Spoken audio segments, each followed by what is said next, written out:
देखो जो हमारी दो मेन चर्चा है कि हम हर हफ्ते दो पीवाईक्यू सॉल्व करने वाले हैं। सीबीएसई वालों का पीवाईक्यू अलग होगा, आईएससी बोर्ड वालों का पीवाईक्यू अलग होगा। देखो आईएससी का जो प्लस पॉइंट रहेगा वो ये रहने वाला है कि तुम्हारे आईएससी बोर्ड के अंदर वेराइटीज ऑफ पेपर नहीं छपाए जाते हैं, मतलब ऑल ओवर इंडिया एक ही पेपर सेट किया जाता है बेसिकली, और वही पेपर पूरे साल भर रहता है, मतलब वही पेपर हर जगह अप्लाई मतलब ट्रांसफर किया जाता है। बात क्लियर हो गई। लेकिन सीबीएसई के अंदर क्या होता है कि सीबीएसई 5 सेट बनाता है, 5 सेट बनाता है सीबीएसई, ठीक है ना, मतलब 5 अलग अलग पेपर बनाता है। बात क्लियर हो गई नहीं हो गई। जब वो 5 अलग अलग पेपर बनाता है, हर पेपर के 3 सेट बनाता है, तो आपके रीजन में एक सेट आता है। मेरी बात समझ में आ रही है नहीं आ रही है, ठीक है ना।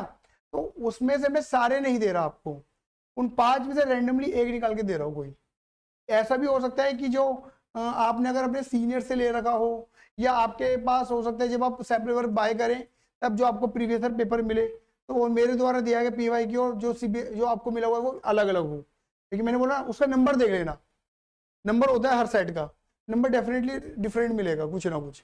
समझ गए आप मेरी बात। तो सवाल हमारे लिए ये नहीं कि हम नंबर कौन सा है, सवाल हमारे लिए कि हमें पीवाईक्यू सॉल्व करना है। तो हमारी जो चर्चा रहेगी पीवाईक्यू में कैसे मिलने वाले हैं, तो फटाफट से मैं आपको बता देता हूँ पीवाईक्यू कैसे मिलेंगे। देखिए आपको स्क्रीन पे नजर आ रहा होगा कि स्टोर के अंदर जब आप जाएंगे, देखिए स्टोर के अंदर जब जाएंगे तो ये वाला कोर्स आप ऑप्ट करते हैं, क्लास 12 फास्ट लर्नर बैच वाले में अकाउंट में आप जाते हैं।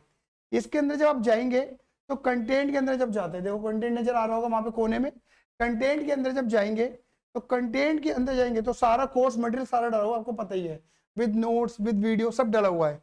लेकिन लास्ट में ना बिल्कुल 15वां फोल्डर दिखा होगा, पीवाईक्यू का फोल्डर है। पीवाईक्यू के फोल्डर पे जैसे आप क्लिक करेंगे तो यहाँ पे दिखेगा 01 फोल्डर। अभी और भी फोल्डर ऐसे आने वाले हैं। 01 फोल्डर में टारगेट लगा हुआ है 1 अक्टूबर से लेकर 7 अक्टूबर के बीच में ये खत्म करना है। कोई किसी का फोल्डर ना छेड़े, सीबीएसई वाले सीबीएसई का देखें, आईएससी वाले आईएससी बोर्ड का देखें। बात क्लियर हो गई नहीं हो गई। आप जब इसको क्लिक करेंगे तो आपको दिखेगा सीबीएसई और आईएससी, आपके अपने अलग अलग फोल्डर दिख जाएंगे। दिख गए आपको सभी को, ठीक है ना। जैसे मैंने आईएससी पे क्लिक कर दिया, क्यों, क्योंकि एक बच्चे ने भसड़ मचाई थी इसलिए। बात क्लियर हो गई नहीं हो गई कि सॉल्यूशन नहीं डाला आपने। बेटा सॉल्यूशन डालने से मेरा काम आसान हो जाता है, आप भी डाल के चलो।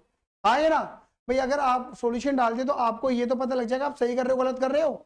आए ना, आप मेरे पे डिपेंड नहीं होने के हैं, एटलीस्ट आप मेरे पास जो प्रॉब्लम लेकर आओगे वो फिल्टर्ड प्रॉब्लम लेकर आने वाले हो। बोलिए हाँ है ना। फिल्टर प्रॉब्लम होगी ना, जो आपकी एक्चुअल में दिक्कत होगी, जो बिल्कुल भी समझ में नहीं आ रहा होगा वही आपकी दिक्कत बनेगी। बोलिए हाँ है ना, ये बात क्लियर हो गई। तो यहाँ पर क्या होगा, देखो 2020 का सॉल्यूशन 2020 का, 2019 का सॉल्यूशन 2019 का। भैया आपने 22 का 23 का तो डाला ही नहीं, 23 का डाल दूंगा 22 का नहीं डालूंगा, क्योंकि 22 में T1 T2 हुए थे, तो T1 T2 को मैंने इग्नोर मार दिया। और बकाया अब बकाया 10 पेपर हम पे अवेलेबल हैं, इजिली हम आसानी से डालेंगे, सॉल्यूशन के साथ डालेंगे। हाँ ऐसा हो सकता है कि मैं एक ही फाइल के अंदर सॉल्यूशन और पेपर दोनों भी डाल दूं, ऐसा भी किया जा सकता है, ऐसा मैं कर सकता हूं। लेकिन हाँ आपको सॉल्यूशन के साथ मिलेगा, ये 100% गारंटी है। बिना सॉल्यूशन के कोई भी पेपर मिलने वाला नहीं है। याद रखना पीवाईक्यू को जब सॉल्व करते हैं तो आपको उसका रिजल्ट अभी 1 महीने बाद, जो आपके आप जैसे आप फाइनल का नाम दे लो या प्री बोर्ड का नाम दे लो, कुल मिला के है कुछ नहीं, वो एक कंप्लीट पूरे सिलेबस का एक टेस्ट है। आप समझ गए, ठीक है ना। अगर आपका 60% भी कंप्लीट हो चुका है, 60 मार्क्स का भी 80 में से, जैसे कि हो भी चुका है अगर देखा जाए तो, क्योंकि अभी हमारी 20 नंबर वाली बुक स्टार्ट होने वाली है। एफएलपी का तो हमने सिलेबस ही खत्म कर दिया पूरा का पूरा, तो उनका तो पूरा सिलेबस खत्म है। लेकिन जो रेगुलर बैच के अंदर बच्चे पढ़ते हैं उनका 60 मार्क्स से कंप्लीट हो चुका है, आप ही मान के चलिए क्लियर। क्योंकि उनका CFS cash flow 3rd book ही बची है उनकी, कुल मिलाकर 20 नंबर की, तो 80 में से 20 का बच रहा है, वो ऑनवर्ड्स होते होते हो जाएगा। आप समझ पा रहे मेरी बात, वो होते होते हो जाएगा। बाकी 60 नंबर का तो शुरू करें अपना प्रिपरेशन, तो 60 नंबर के आपके पास पीवाईक्यू है। बोलिए हाँ ये ना। अब आप पीवाईक्यू को कैसे सॉल्व करेंगे, सवाल ये आता है। आपके पास 2 नजरिए हो सकते हैं। अगर आपको लगता है कि आपकी प्रिपरेशन है, ठीक है ना, प्रिपरेशन ठीक है, और जो कि आपको लगना भी, कई बच्चों को लगना भी चाहिए कि हाँ हमने अगर एफएलबी, स्पेशली एफएलबी वाले बच्चों के लिए बोल रहा हूँ कि हाँ कि अभी हमने एफएलबी ज्वाइन इसलिए करा था कि हमारा मामला पूरा एकदम मामला क्लीन है, अब हम पूरा पेपर एक अटेंड कर सकते हैं। तो वो तो बकायदा पता अपने घर पे 3 घंटे का टाइमर लगाएं, क्लियर ही नहीं है, और 3 घंटे का टाइमर लगा के बकायदा सॉल्व करें पेपर को। जब वो 3.5 घंटे में सॉल्व हो रहा हो, चाहे वो 2.5 घंटे में सॉल्व हो रहा हो, लेकिन पेपर को टाइमर लगा के ही सॉल्व करें, तभी आप इसे लगन के साथ और टारगेट के साथ पूरा सॉल्व कर पाओगे। लेकिन अगर आपने सोचा ना बस सॉल्व भी तो करना है, कर लूंगा, तो पता है एक ही पेपर को आप 3 दिन तक खींचोगे, एक ही पेपर को, आपके पास 7 दिन है ना, 7 दिन में से मैं क्या कह रहा हूँ, कोई भी 2 दिन दे देना, क्योंकि मैं तो 2 ही पेपर दे रहा हूँ ना 7 दिन में। बोलिए हाँ या ना, क्लियर नहीं है। 2 पेपर देने के पीछे भी कहानी है, 7 दिन में 7 पेपर भी दिए जा सकते थे, उसके पीछे कहानी क्या है, आपके पास और भी सब्जेक्ट्स अवेलेबल है। आप एक हफ्ते में 2 पेपर भी तैयार करते हो ना, तो मोर देन इनफ है, आप ये मान के चलिए। बोलिए हाँ या ना।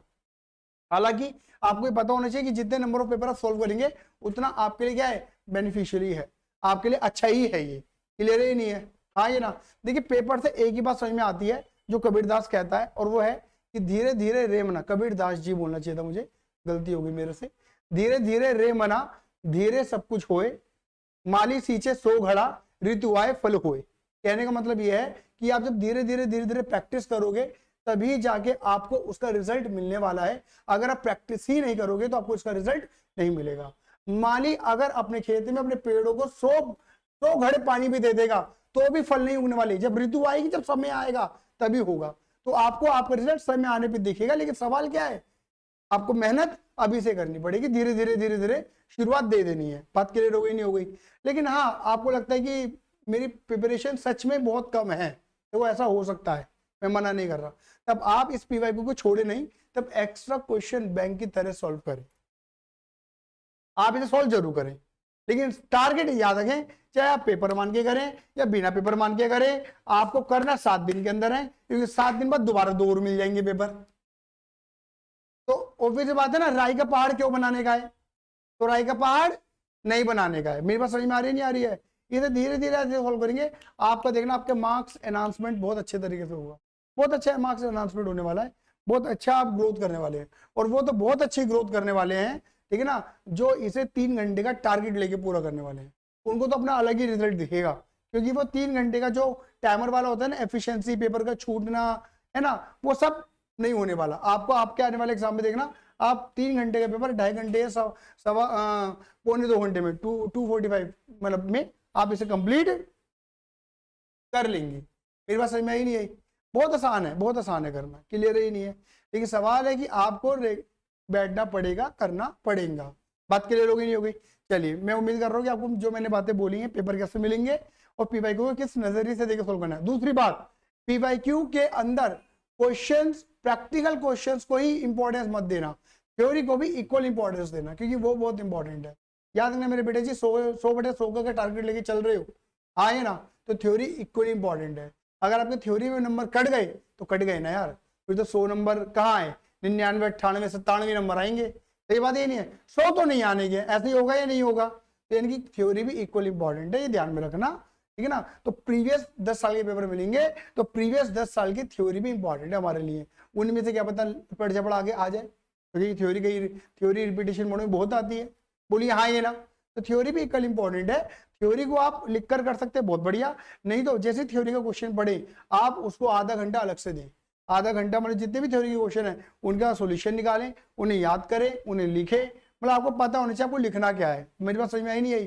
सबसे एग्जैक्ट आंसर, एक्यूरेट आंसर आप जितना लिखेंगे थ्योरी में, आपके नंबर थ्योरी में एक भी नहीं काटा जाएगा। आप जितना सोचेंगे कि मैं इसे बना के लिखी आऊंगा, ऐसे कर आऊंगा, वैसे कर आऊंगा, और अगेन वही वाली बात है कि कुछ कीवर्ड जो लिखने चाहिए थे वो आपने नहीं लिखे, तो थ्योरी में नंबर कटेंगे ही कटेंगे। ध्यान में रखना मेरे बेटा जी। तो आपको पता होना चाहिए कि ये क्वेश्चन है, इसका ये आंसर है, और इसका ये आंसर भी ये मस्ट वाला आंसर है। मतलब मैं बना के लिखूं, आगे पीछे बना के लिखूं, लेकिन मुझे एक्चुअल में इतना तो लिखना ही है। मैं आपको एग्जाम्पल दे चुका हूँ भूमि मोहन का, क्लियर ही नहीं है? तो वो एग्जाम्पल वही है कि भैया उसने अपने थ्योरी भी उसकी इक्वली इंपॉर्टेंट थी उसके लिए। मतलब बात क्लियर होगी नहीं होगी? बल्कि वो तो ये कहती थी कि अकाउंट के पेपर अंदर पूरा थ्योरी आ जाए, मैं अटेंड कर दूंगा। अब सोच लो कि वो थ्योरी किस लेवल पे पढ़ रही होगी, आप समझ रहे हो ना? तो मैं आपको वही कहना चाह रहा हूँ, वो बुक से पूरी थ्योरी पढ़ती थी, पूरी बुक पढ़ती थी, रीड करती थी। कई बार तो ऐसा होता था कि वो लेकर आए थे पैराग्राफ, इसका मुझे मीनिंग क्लियर नहीं हुआ, तो मैं उसको समझाता था कि इसका ये मीनिंग आ रहा है निकल कर। बात क्लियर हो गई नहीं हो गई? आई बस में नहीं आई? तो ये इतना इंपॉर्टेंट है हमारे लिए, इसे ध्यान से करके चलना।